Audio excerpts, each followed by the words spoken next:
Hello everyone, this is Dr. Anjali Srivastava and this is my YouTube channel Adarshalaya. Endocrinal system के series में आज ये हमारा 8th video है। इसके पहले हम देख चुके हैं कि एंडोक्राइन ग्लैंड्स क्या हैं, वो कोऑर्डिनेशन में central nervous system and sympathetic nervous system के साथ कोऑर्डिनेशन में काम करने वाली ये ग्लैंड्स हैं जो बहुत ही माइन्यूट, बहुत टाइनी प्रोडक्ट्स सिक्रीट करते हैं जो ब्लड स्ट्रीम के साथ या ब्लड के साथ टारगेट ऑर्गन्स तक पहुंचते हैं।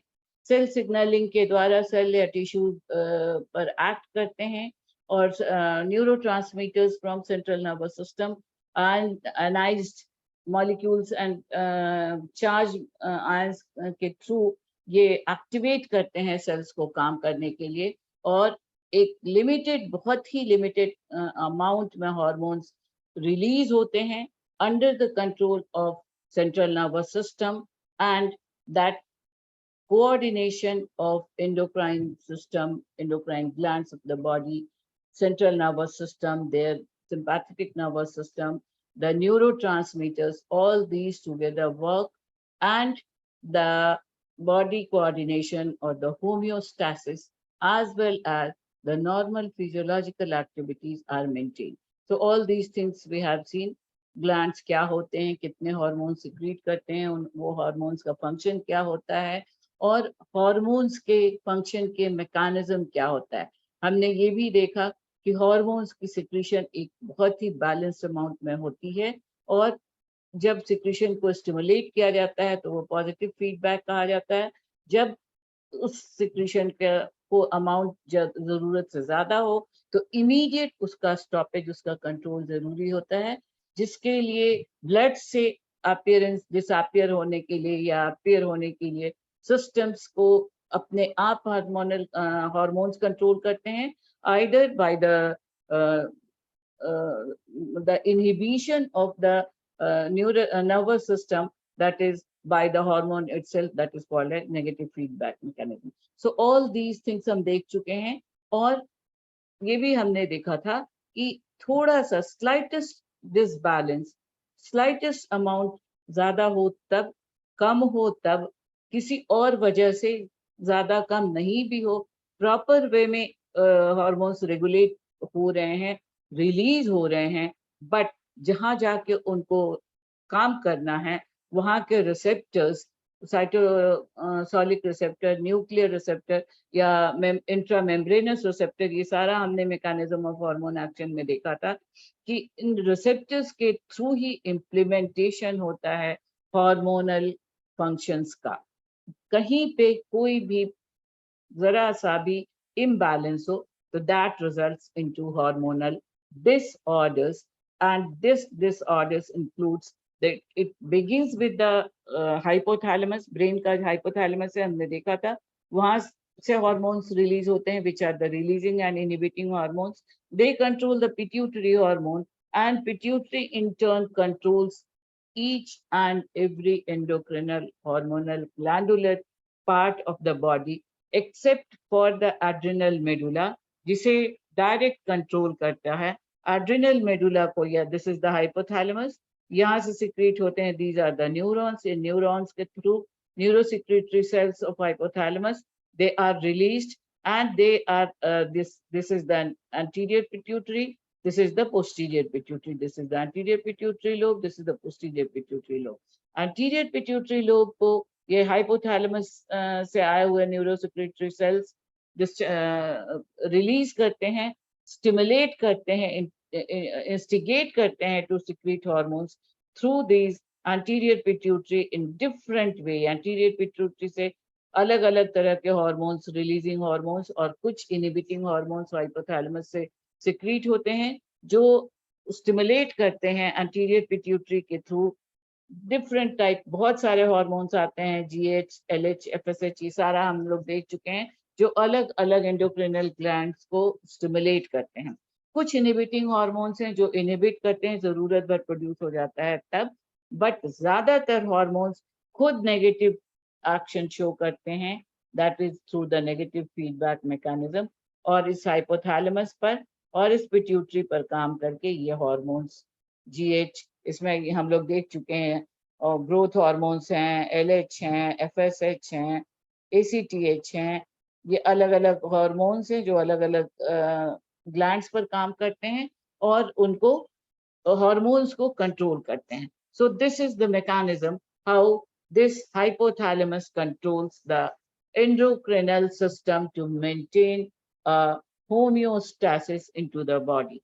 It plays vital role in this developing. अगर कोई भी imbalance हो, ज़्यादा हो तब भी, कम हो तब भी, ज़्यादा कम नहीं भी हो तभी भी, अगर किसी तरह का disbalance conditions हैं due to different reasons, they cause the improper secretion, and that secretion causes the disorders of the hormone. That is the coordination process. If it is at all disturbed, it disturbs homeostasis, it disturbs all physiological metabolic activity of the cell, tissue, organs, or life as a whole. Now, this part we have already seen कितने तरह के endocrine glands होते हैं, वो क्या क्या secrete करते हैं और वो कहाँ कहाँ होते हैं. Now, let us come on the main part, disorders of the endocrinal disease. Now, this endocrine hormones, their disorders may be divided into broadly 3 categories. 3 important categories में hormonal disorders या imbalance के results को हम divide कर सकते हैं. Hypersecretion, hyper मतलब above, too much,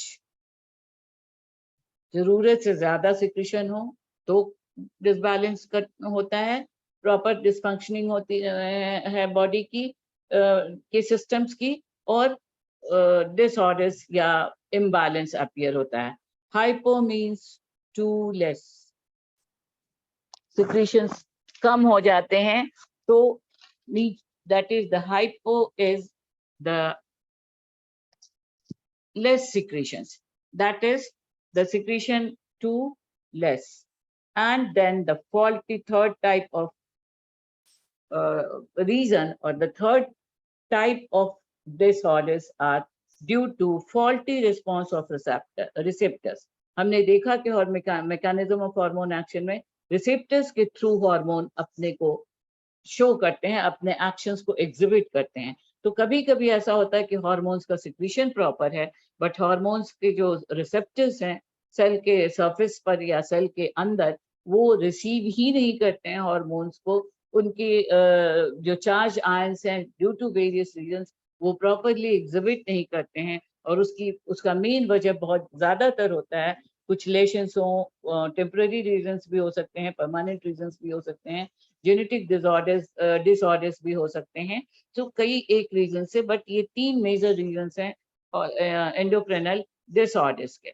now these increased or decreased level of endocrine hormones may be caused by these various reasons. ये बहुत सारे reasons हैं. endocrine feedback system में problem हो, कोई disease हो, जेनेटिक डिजीज हो, या एक्सीडेंटल या टाइम कुछ इंसिडेंट्स की वजह से, कभी कभी प्रेगनेंसी के तुरंत बाद हो जाती है, कभी कोई सर्जरी हुई हो, कोई एक्सीडेंट हुआ हो, ब्रेन में चोट लगी हो, कोई जेनेटिक प्रॉब्लम्स हो, और ज्यादातर बनाइन ट्यूमर्स. दिस इज गुड के एंडोक्राइन सिस्टम में डिस्टर्ब होने वाले जब कुछ ग्रोथ्स रिकॉर्ड किए गए हैं, बट ज्यादातर they are cancerous but not malignant. They are benign, जिनका की सर्जरी से रिमूवल करके नॉर्मलसी रिगेन की जा सकती है. So these are the reasons how these hormonal endocrine glands or the endocrine systems, their hormone production may be caused. These are certain important reasons. Now, the types of endocrine disorders. Now we are going to see into the details of a few important disorders, and I have mentioned in these slides, this is a long PowerPoint presentation of 37 slides, जिनमें hypothalamus से शुरू होकर के हर gland से कितने तरह के disbalance या improper balance की वजह से disorders appear हो सकते हैं, that I have mentioned, but we will see certain particular diseases in details and other details you can take from these slides. So सबसे पहले शुरू करते हैं hypothalamus से. Hypothalamus is the part of the brain जहाँ से gonadotropic releasing hormones और भी बहुत तरह के हमने देखा था कि 8 रिलीजिंग हॉर्मोन्स और 3 इनहिबिटरी हॉर्मोन सिक्रीट होते हैं हाइपोथैलेमस से, जो जाकर के डिफरेंट एंटीरियर पिट्यूटरी को रीच करते हैं, और उसका एक डायरेक्ट हाइपोथैलेमस से जो हार्मोन सिक्रीट होते हैं वो पहले पहुंचते हैं, they reach this we have already seen earlier only, that hypothalamus से जो hormones release होते हैं, they are these hormones hypothalamus से, hypothalamus then hormones, they occupy 2 ways. पहला वो पिट्यूटरी पे एक्ट करते हैं एंटीरियर एंड पोस्टीरियर, एंड दूसरा डायरेक्ट वो कंट्रोल करते हैं एड्रिनल मेडुला को. ये हम पहले भी देख चुके हैं adrenal medulla. So adrenal medulla is under direct control of central nervous system, and all other endocrine glands are under control of the pituitary gland, master gland, and that master gland is controlled by the supermaster or master of the master gland, that is the hypothalamus. So किसी तरह का disbalance भी होता है, improper disorders भी होते हैं, तो वो सबसे पहले एंटीरियर पिट्यूटरी के ही थ्रू इम्प्लीमेंट होते हैं. Now some hypothalamic diseases have genetic link to hypothalamic disease, जैसे Kallmann syndrome. This is a disease related to the genetic problem, that is puberty बहुत देर से पहुंचती है, that is prolonged childhood बहुत देर, काफी समय तक कंटिन्यूड रहता है, maturity काफी देर से आती है, accompanied by impaired sense of smell. Then another disorder is that is again genetic link, Prader-Willi syndrome. That is again a genetic issue. This is a condition in which missing chromosome leads to short stature. Body बहुत short रहता है, improportionately short होता है, and that appears due to hypothalamic dysfunction. Then additional causes of hypothalamic disease can include eating disorders, bulimia or anorexia, genetic disorders, malnutrition, infectious, excessive bleeding, etc., etc. These are the reasons. Then these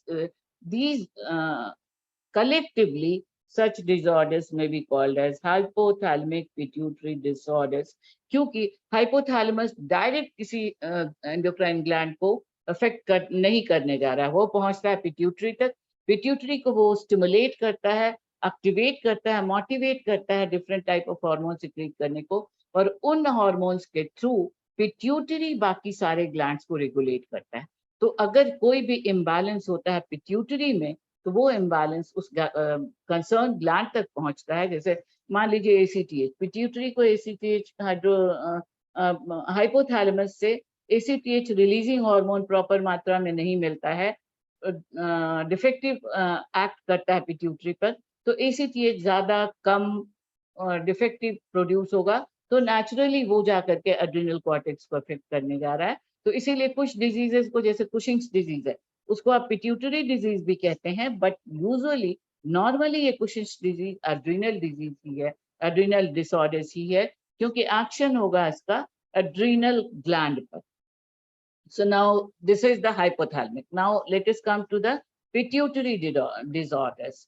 Pituitary disorders को हम 2 major भाग में बांट सकते हैं, anterior disorders and posterior pituitary disorders. Anterior pituitary disorders include the pituitary dwarfism, that is बहुत ही height बहुत कम हो रह जाता है, एपिफाइसियल प्लेट बहुत जल्दी बंद हो जाते हैं, और जिनकी वजह से लिवर से जो सोमैटोस्टैटिन हार्मोन सिक्रीट होते हैं लिवर से, जो ग्रोथ को कंट्रोल करते हैं, उनकी सिक्रीशन बहुत जल्दी बंद हो जाती है, एपिफाइसियल प्लेट बंद हो जाते हैं, और उसकी वजह से बहुत ही शॉर्ट स्ट्रक्चर्ड बॉडी बनती है, that is called as pituitary dwarfism. अब ये ध्यान रखने की चीज है, ये pituitary dwarfism is in the structure of the body. बौने रह जाते हैं बच्चे, बच्चे की तरह बॉडी के पार्ट्स रह जाते हैं। But in the dwarfism also occurs, जब हम थायराइड देखेंगे तब देखेंगे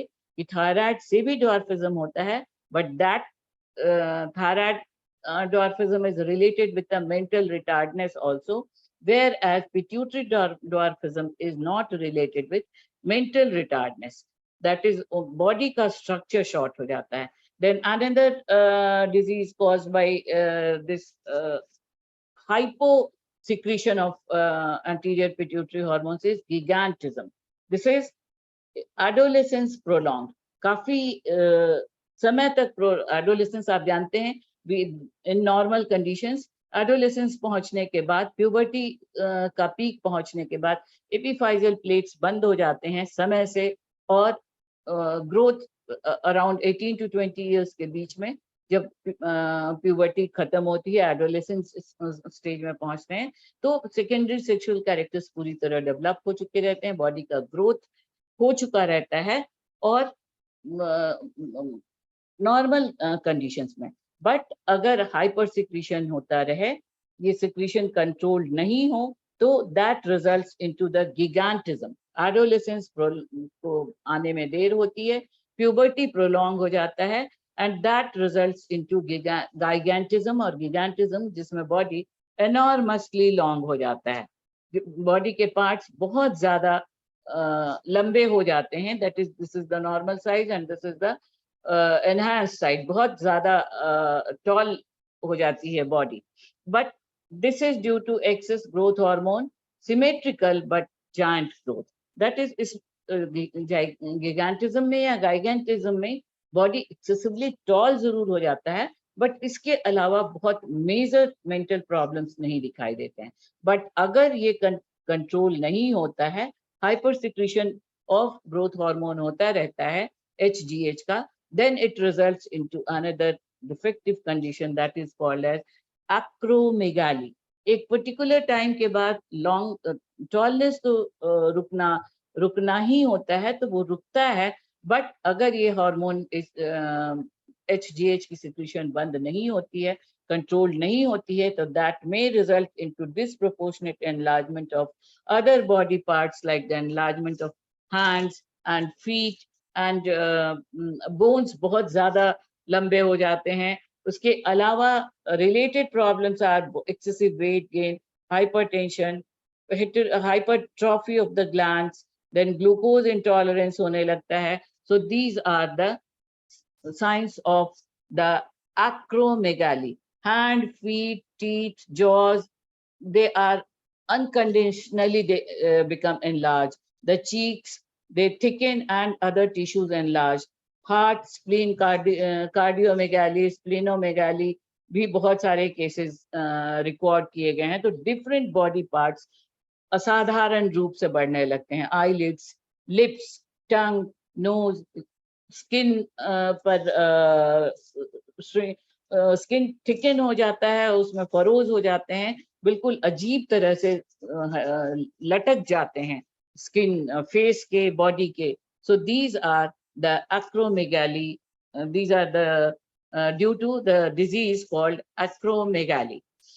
Now so these are the pituitary dwarfism. Then ACTH deficiency से ये हमने देखा हाइपो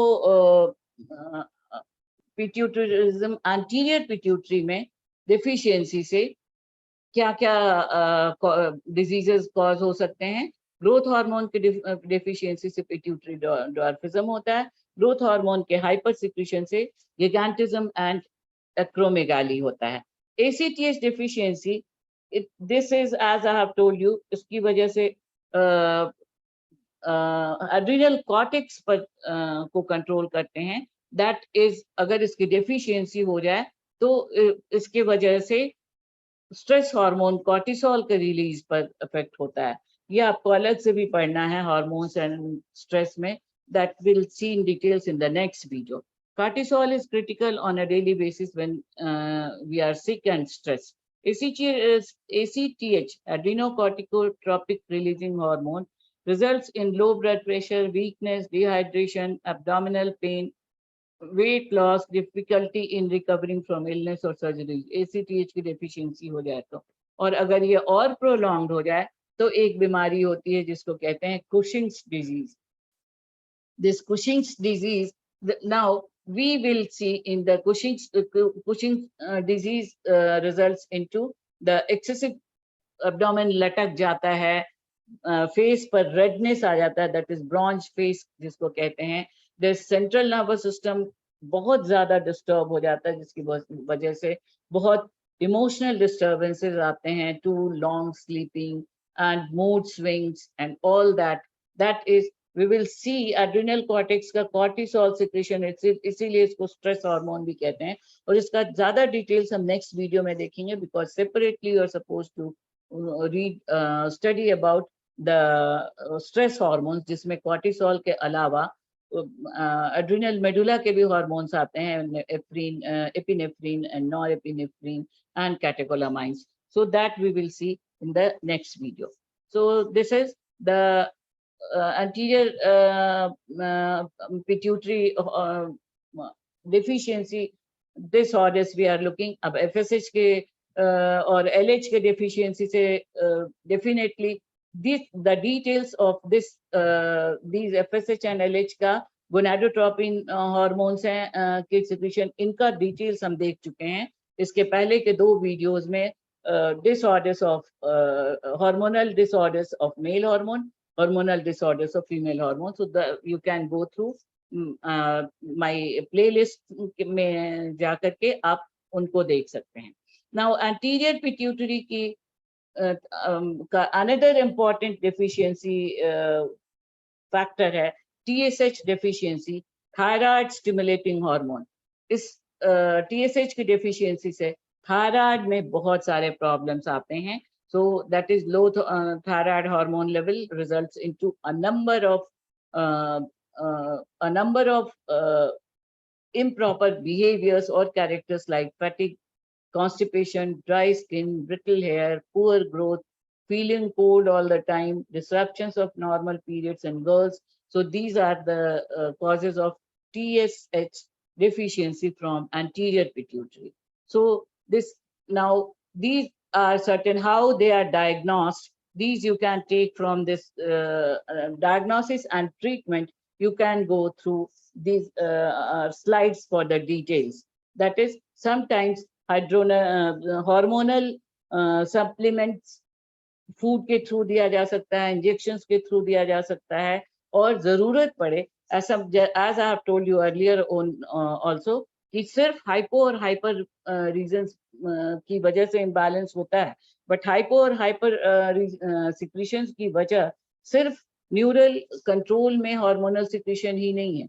कभी कभी रिसेप्टर्स डिसऑर्डर्स की वजह से भी या न्यूरल इम्बैलेंस की वजह से भी बॉडी का कोई और पार्ट कभी कभी जहां से हार्मोन सिक्रीट होते हैं, उसके अलावा ऑटो इम्यून सिस्टम के डिसबैलेंस की वजह से, इम्प्रॉपर फंक्शनिंग की वजह से भी एक्सेसिव हार्मोन सिक्रीट होने लगते हैं, या हार्मोन सिक्रीट हो रहे हैं बट उनकी एफिशिएंसी कम हो जाती है, जिसकी वजह से बहुत सारे इफेक्ट्स दिखने लगते हैं. And that effects are shown in child's weight, growth, clinical response में.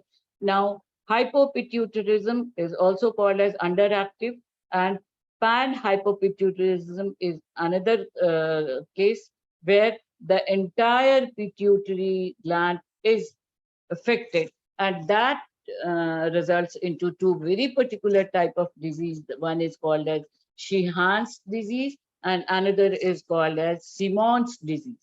Simmons disease is the में प्रोजेरिया की तरह के कैरेक्टर्स दिखाई देते हैं, दैट इज जल्दी एजिंग होने लगती है. एंड शीहान्स डिजीज में हीमोरेज होने लगता है, चाइल्ड बर्थ के बाद बहुत सारे प्रॉब्लम्स दिखाई देते हैं इन शीहान्स disease.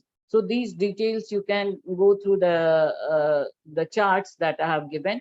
In these charts I have written in very short the Sheehan's disease and Simmons disease. So now the another important disorder of pituitary is the posterior pituitary disorder. जिसमें सबसे important disorder है diabetes insipidus. That is The diabetes is the metabolic disorders or imbalance, and insipidus is tasteless. That is, water secretion इतना ज़्यादा हो जाता है, that is due to the due to the hyposecretion of or hypo release of the hormone that is secreted by the posterior pituitary. अगर आपको याद होगा, posterior pituitary कोई हार्मोन अपने आप सिक्रीट नहीं करता है, बल्कि नर्वस सिस्टम में, सेंट्रल नर्वस सिस्टम में दो हार्मोन सिक्रीट होते हैं, that is oxytocin and vasopressin. Oxytocin काम करता है बर्थ प्रोसेस में हेल्प करता है, और वासोप्रेसिन यूरिन के सिक्रीशन को अफेक्ट करता है. तो वासोप्रेसिन का या ADH, it is also called as anti diuretic hormone. ये पानी की मात्रा को यूरिन में कंट्रोल करता है, यूरिन को हाइपरटोनिक बनाता है. Excess of water is reabsorb into the uriniferous tubules. Uriniferous tubules का स्ट्रक्चर अगर आपको याद हो तो आगे की तरफ उसका फनेल की तरह का नेफ्रोस्टोम होता है, पीछे distal end proximal and distal tubules होते हैं, जो हाईली कन्वोल्यूटेड ट्यूब्यूल्स होते हैं. उनमें एक्सेस ऑफ वाटर को एब्जॉर्ब कर लेता है, and that reabsorption of water is done by this ADH, anti-diuretic hormone और vasopressin. इस हार्मोन के सिक्रीशन में अगर कोई प्रॉब्लम हो तो उसकी वजह से दो तरह के इफेक्ट होते हैं, that is neurogenic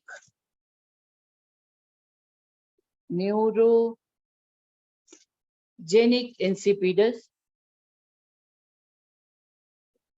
neurogenic insipidus,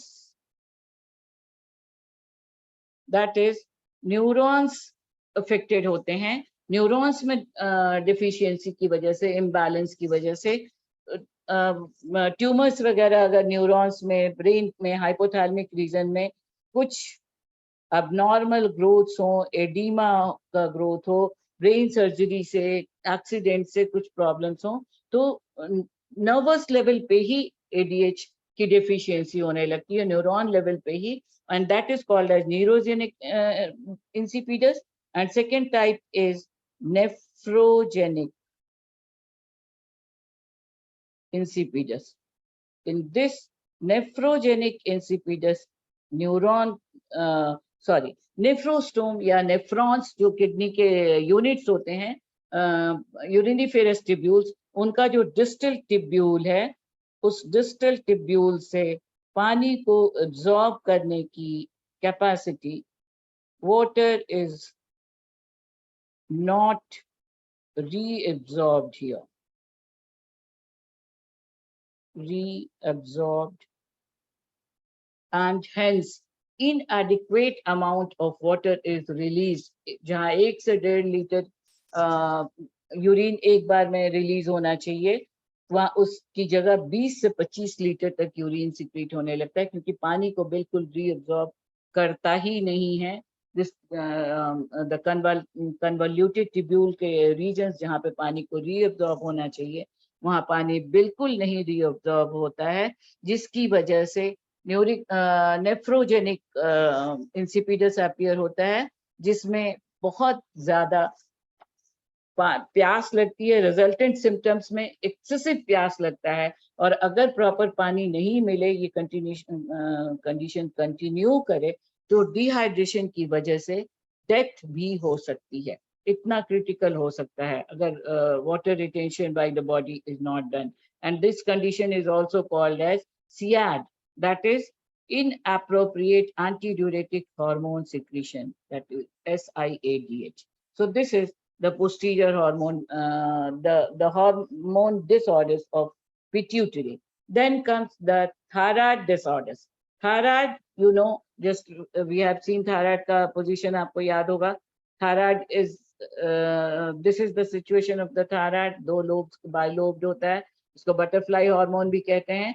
इसमें जुड़ा होता है बीच में इस्थमस से, और ये हार्मोन सिक्रीट करता है, इफ यू रिमेम्बर, इसमें फॉलिकल्स के बना हुआ होता है एस्ट्रोलॉजिकली हार्मोन, और इसमें that this thyroid hormone disease is also maybe hypothyroidism and hyperthyroidism.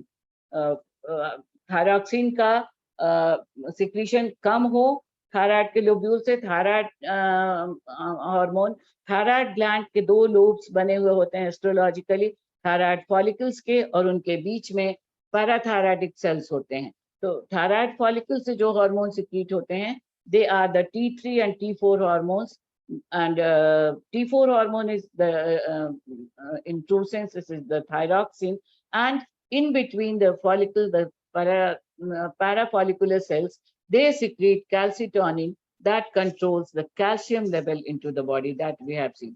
अब ये तीनों हार्मोन का इम्बैलेंस किस किस तरह से डिसऑर्डर्स क्रिएट कर सकता है, दैट इज अगर कम हार्मोन का सिक्रीशन होगा तो that will be the hypothyroidism, and that hypothyroidism causes, so all together we can say the thyroid के डिजीजेस को हम बांट सकते हैं।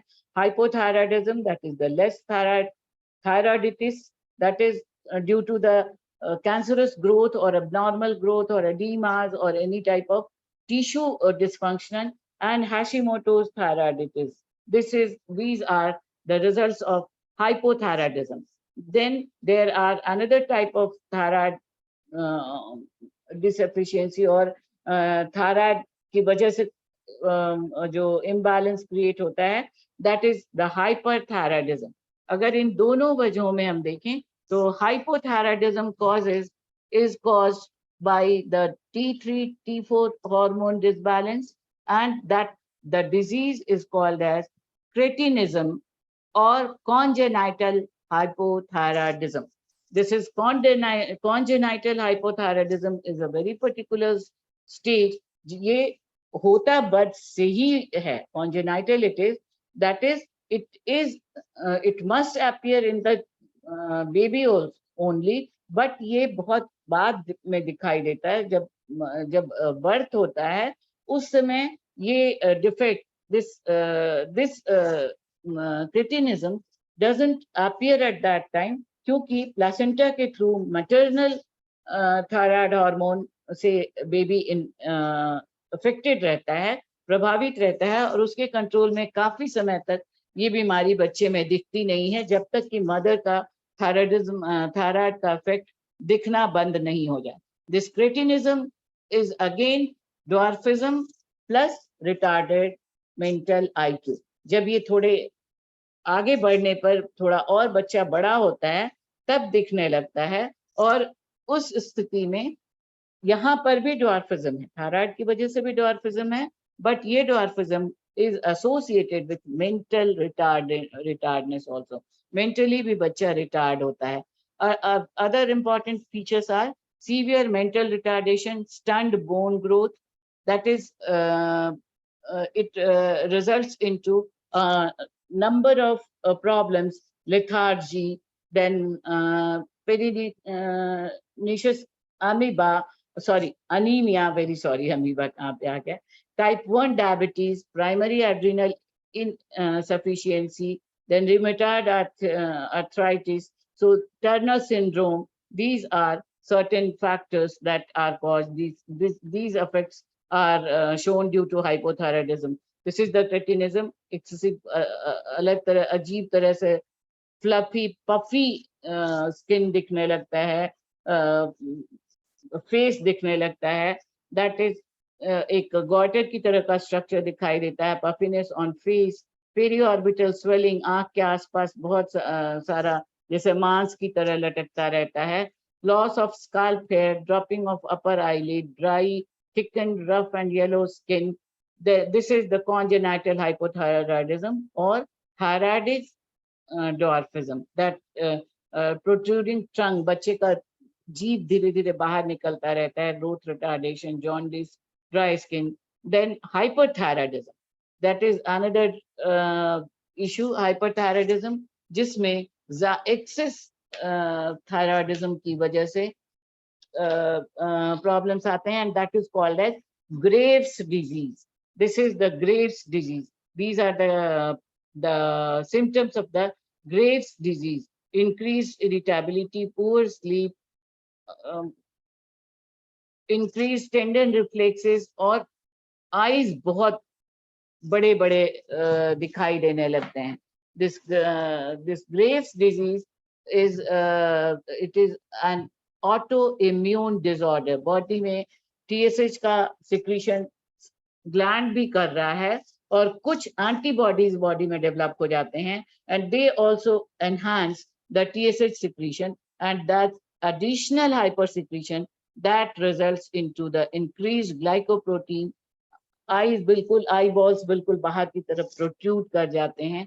So this is the called as Graves disease and the treatment is done by the surgical removal or the of part or entire thyroid hormone, that it is called as thyroid gland, sorry, not a hormone, that is also called as thyroidectomy. So this is the hypo and hyperthyroidism. These conditions, the details you can see and take from these notes. The conditions that can cause hyperthyroidism includes the Graves' disease, nodules, thyroiditis, excessive iodine. These are the resultant imbalance conditions or the disorders conditions of hyperthyroidism, that is excessive disease. Then another risk is another disease due to this thyroid hyperthyroidism is type 1 diabetes and type 2 diabetes. That is also shown. इसके बारे में details हम ज्यादा देखेंगे जब हम pancreas को के हार्मोन्स को देखेंगे, क्योंकि that is type 1 diabetes and type 2 diabetes. At one stage it is related with the thyroid, but it is mainly related. ये ज्यादा इनकी थायराइड के इम्प्रॉपर वर्किंग की वजह से ही होता है, बट वर्किंग इसका जो अपीयरेंस दिखता है that is at the level of the pancreas. So the details of type 1 and type 2 disease we will see when we will see the diabetes mellitus.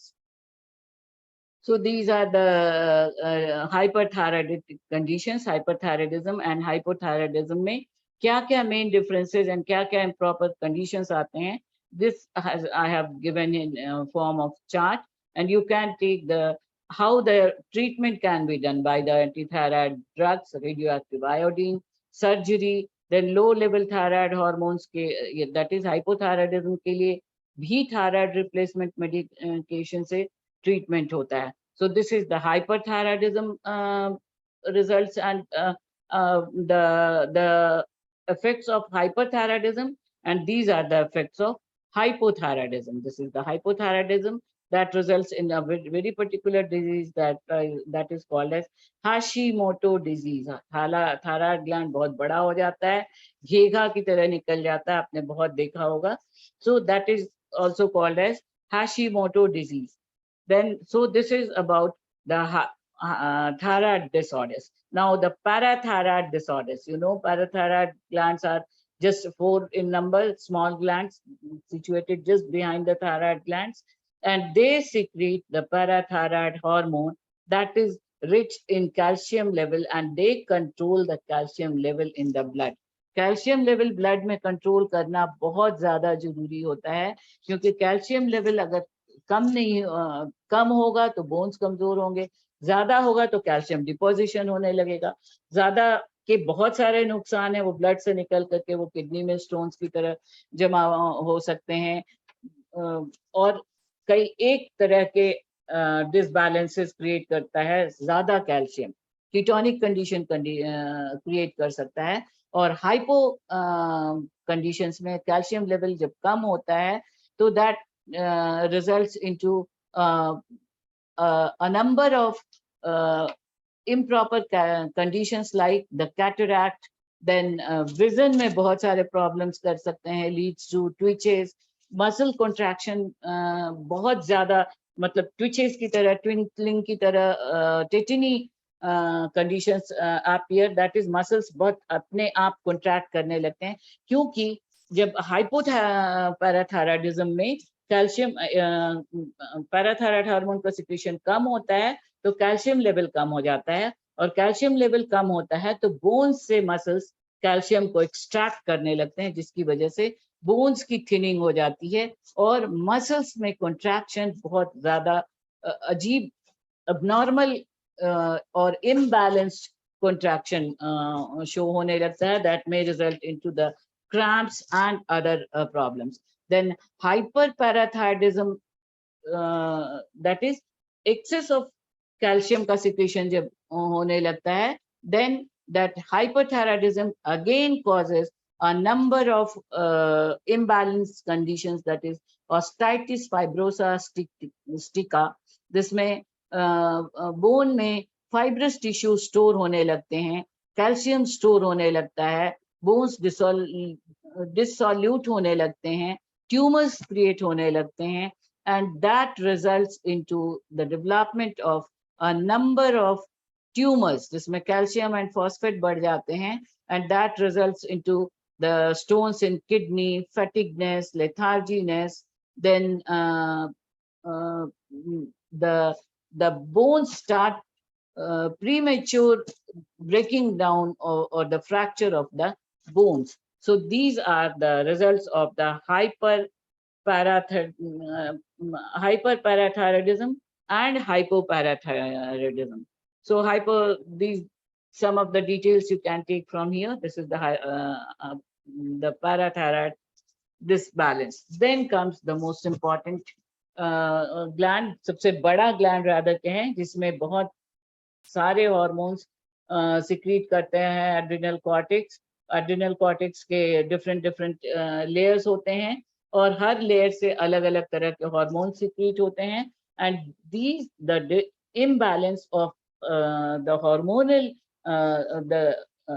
the adrenal cortex hormones imbalance causes a number of diseases like Addison's disease, that is cortisol का secretion कम हो जाता है. Then Cushing's syndrome, जहाँ पर बहुत ज़्यादा cortisol secrete होने लगता है, taking steroid, that may be due to the steroid medicines बहुत ज़्यादा लेने की वजह से. Then aldosterone producing adenoma, that is a cancerous growth or benign tumor growth. Then hereditary paraganglioma, that is again due to certain, that is hereditary paraganglioma, pheochromato, hereditary paraganglioma, pheochromocytoma, an inherited condition causing different types of tumors that make adrenaline and other hormones. Some tumors may become cancerous. So that may result into the adrenal gland cancer. Malignancy may be converted ho sakta hai, and that causes these particular type of disorders, and they due to adrenal cortex disease, adrenal cortex में deficiency की वजह से या over secretion की वजह से cortisol, the stress hormone जिसको कहते हैं, इसके बारे में details हम नेक्स्ट वीडियो में देखेंगे. ये कॉर्टिसोल स्ट्रेस हार्मोन कहे जाते हैं. ये बहुत तरह की cushions disease, Edison's disease and certain more diseases they cause disbalances, and a variety of differences or disturbances or disorders they create, that we will see in the next slide. अब इस part में answer करने के लिए आप इन slide से ले सकती हैं.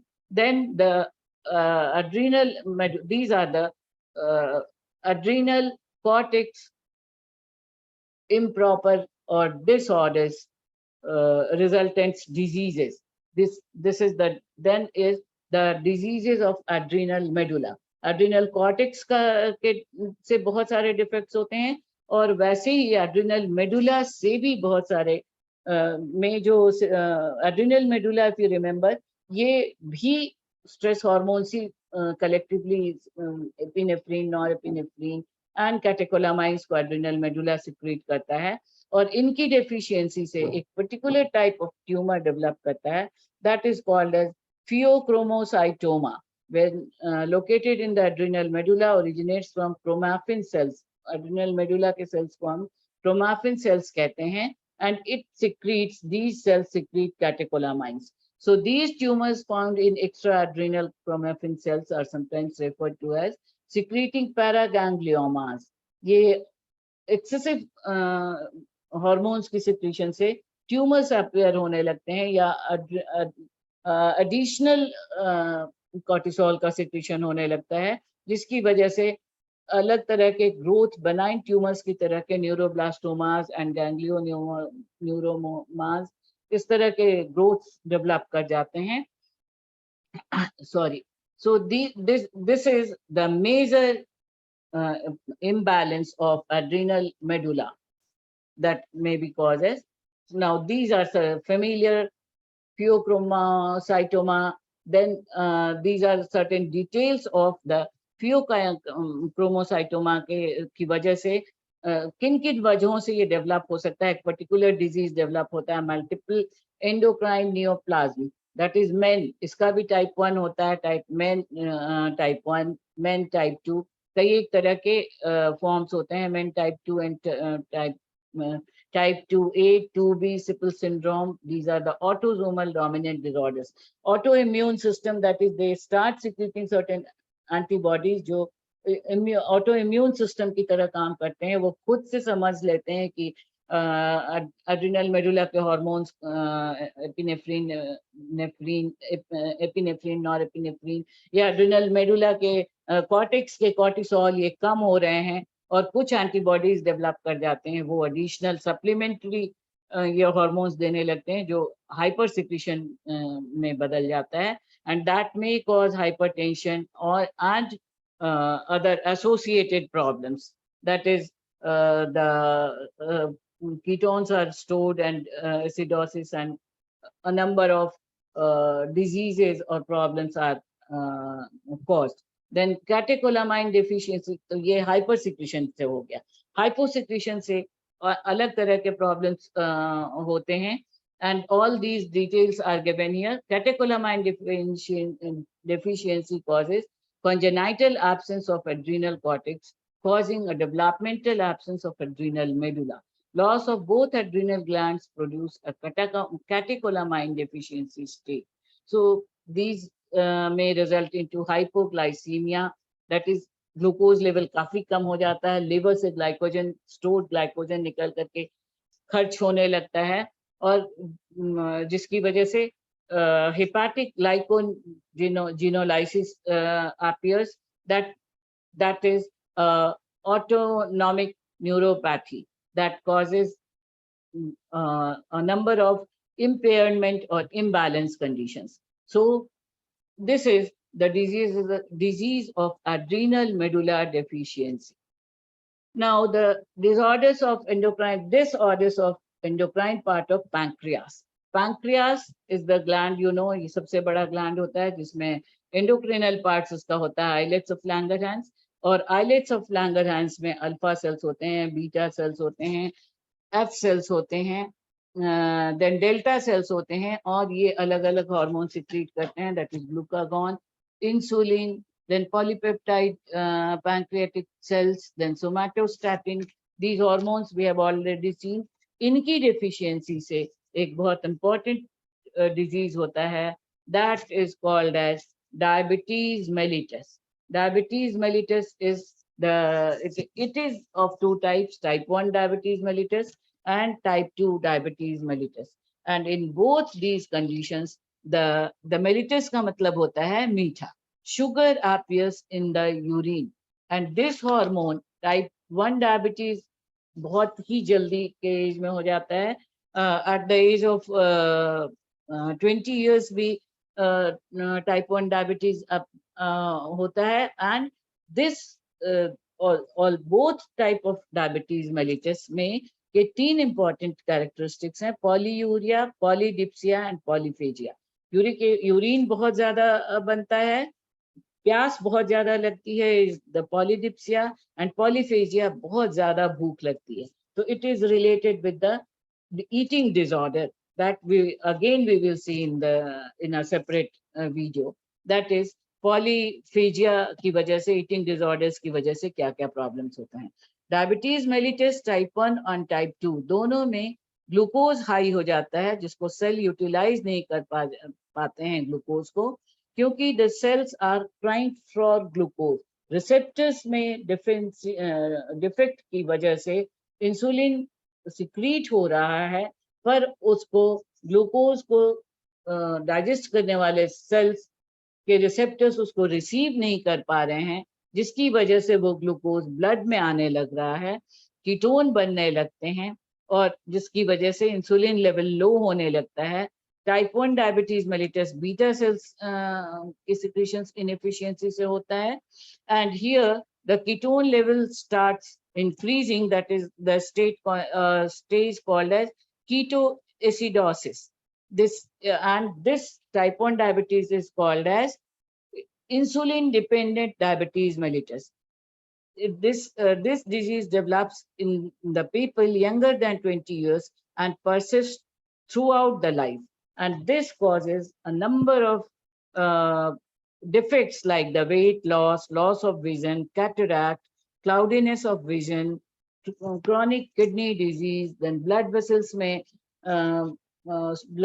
में स्टोर होने लगते हैं फैटी एसिड्स, जिसकी वजह से कार्डियक डिजीजेस, हार्ट अटैक के चांसेस बन जाते हैं, कार्डियक अरेस्ट की स्थिति हो जाती है. So these are the results of diabetes type 1 diabetes mellitus, and in type 2 diabetes mellitus it is not so much dangerous, but ये ज़्यादा common होता है. This is also called as NIDDM. IDDM is the insulin dependent diabetes, and NIDDM is non-insulin dependent diabetes, in which the pancreatic beta cells they control. Their low immune system causes this NIDDM, and in this condition, the insulin is available to aid transport of glucose into body cells. Blood glucose is high, and glucose spills into urine, damage to the renal blood vessels. It causes the damage to the renal blood vessels. So these are certain important factors, and these are the symptoms, these are the complications, and these are the treatment of these two types of disease. So with this ends, these complications of type 1 and type 2 disease are the retinopathy, nephropathy, neuropathy. As I have told you, heart के diseases हो सकते हैं. So with this, I have tried to compile कुछ ज़्यादा details मैंने slides में दे दी हैं और इनको बहुत शॉर्ट करने की कोशिश की है, but still I know the video is too long. You can make it control. अभी भी बहुत सारे टॉपिक्स का details you may want to be clarified, तो आप चैट बॉक्स में लिखिए कहाँ आपको और डिटेल्स चाहिए, क्योंकि मुझे ये लग रहा है कि इतना बोलने के बाद ये वीडियो काफ़ी लंबा हो गया, बट बहुत सारी चीज़ें, बहुत सारे डिजीजेस के बारे में डिटेल्स जो जरूरी दिए जाने थे वो छूटे हैं. So if you want, I can give you in details. So here, do like, share and subscribe the channel if you want, and press the bell icon to get notified for the upcoming videos, जिसमें हम देखेंगे अगली बार stress hormone के बारे में, और उसके बाद eating disorders and hormone disorder, eating habits and hormone disorders. ये दो और बचे हैं इसमें एंडोक्राइनोलॉजी के सीरीज में. तो थैंक यू.